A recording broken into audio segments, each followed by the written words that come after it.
പാലങ്ങളുടെ അടിഭാഗം ഉപയോഗപ്പെടുത്തി പൊതു ഇടങ്ങൾ സൃഷ്ടിക്കുന്ന ആദ്യ പദ്ധതി കൊല്ലത്ത് വലിയ തരംഗമായി മാറിക്കഴിഞ്ഞു. ഇനി ഈ പദ്ധതി എന്ന നിലയിൽ മുന്നോട്ട് കൊണ്ടുപോകാൻ ഏത് നിലയിൽ മുന്നോട്ട് കൊണ്ടുപോകാനാണ് ഉദ്ദേശിക്കുന്നത്? സർ, ഇന്ത്യയിൽ ആദ്യമായി ടൂറിസം പൊതുമരാമത്ത് വകുപ്പിൽ ഡിസൈൻ പോളിസി നടപ്പിലാക്കിയ സംസ്ഥാനം നമ്മുടെ കേരളമാണെന്ന് വളരെ സന്തോഷത്തോടു കൂടി സഭയെ അറിയിക്കാൻ ഞാൻ ആഗ്രഹിക്കുന്നു.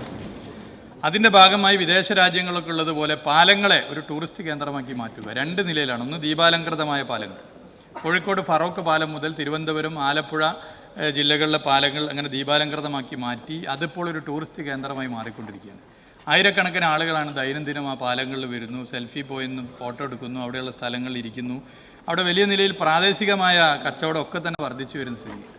രണ്ടാമത്തെ രീതിയാണ് പാലങ്ങൾക്കടിയിലുള്ള സ്ഥലങ്ങൾ ഉപയോഗപ്പെടുത്തുക എന്നുള്ളത്. നേരത്തെ സഭയെ അറിയിച്ചിട്ടുണ്ട് സർ. അതിൻ്റെ തുടക്കം കുറിച്ചത് കൊല്ലത്താണ് സർ. കൊല്ലത്ത് ഇപ്പോൾ പോയി നോക്കിയാൽ അറിയാം, കാട് പിടിച്ച സ്ഥലത്ത് ഈ പാലങ്ങൾക്കടിയിലുള്ള സ്ഥലം ഉപയോഗപ്പെടുത്തിക്കൊണ്ടുള്ള ഒരു നിലപാട് വന്നു. അത് ഷട്ടിൽ കോർട്ട്, വോളിബോൾ കോർട്ട്, വാക്ക് വേ, കുട്ടികൾക്ക് ഇരിക്കാനുള്ള പാർക്ക്, ചെസ്സ് കളിക്കാനുള്ള ബോർഡ്, പിന്നെ കലാപരിപാടികൾ അവതരിപ്പിക്കാനുള്ള സ്ഥലം. ഈ നിലയിൽ പൊതുമരാമത്ത് വകുപ്പ് അതിൻ്റെ NOC DTPCക്ക് നൽകുകയും DTPC അതിൻ്റെ ഭാഗമായി കേരള ടൂറിസം ഇൻഫ്രാസ്ട്രക്ചർ ലിമിറ്റഡുമായി ചേർന്നുകൊണ്ട് ആ പദ്ധതി നടപ്പിലാക്കുകയാണ് ചെയ്തത് സാർ. ഇതൊരു മോഡൽ പദ്ധതിയാണ് സാർ. ഇനി അങ്ങോട്ട് സർക്കാർ ഫെസിലിറ്റേറ്ററായി നിൽക്കാനാണ് ആഗ്രഹിക്കുന്നത്. എല്ലാ MLA മാരോടും അംഗങ്ങളോടും അഭ്യർത്ഥിച്ചിട്ടുണ്ട്.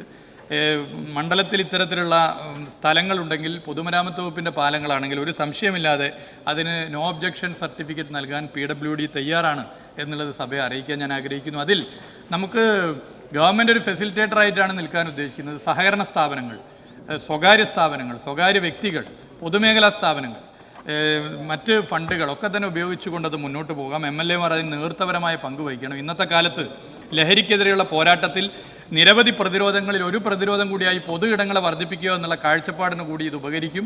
ഇപ്പോൾ കൊല്ലത്ത് നിങ്ങൾ പോയി നോക്കിയാൽ അറിയാം, വലിയ നിലയിലുള്ള ജനങ്ങളാണ് അവിടെ ഉണ്ടാവുക. രാവിലെ മുതൽ രാത്രി ഒരു മണി വരെയൊക്കെ ആൾ ആ സ്ഥലത്ത് ഉണ്ടാകുന്നു. ഇത് നമുക്ക് കേരളത്തിൽ നിരവധി പാലങ്ങളുണ്ട്. PWD ലിസ്റ്റ് ചെയ്തപ്പോൾ 60ഓളം പാലങ്ങൾ കേരളത്തിൽ ഇതുപോലെ നമുക്ക് ഉപയോഗിക്കാൻ വേണ്ടി പറ്റുമെന്നാണ് കാണുന്നത്. ഈ 60 പാലങ്ങളിലും അവിടുത്തെ ബഹുമാനപ്പെട്ട നിയമസഭാ അംഗങ്ങൾ തയ്യാറായി വന്നാൽ രണ്ട് കൈ നീട്ടി അവരെ സ്വീകരിച്ച പദ്ധതി നടപ്പിലാക്കാൻ നമുക്ക് സാധിക്കും.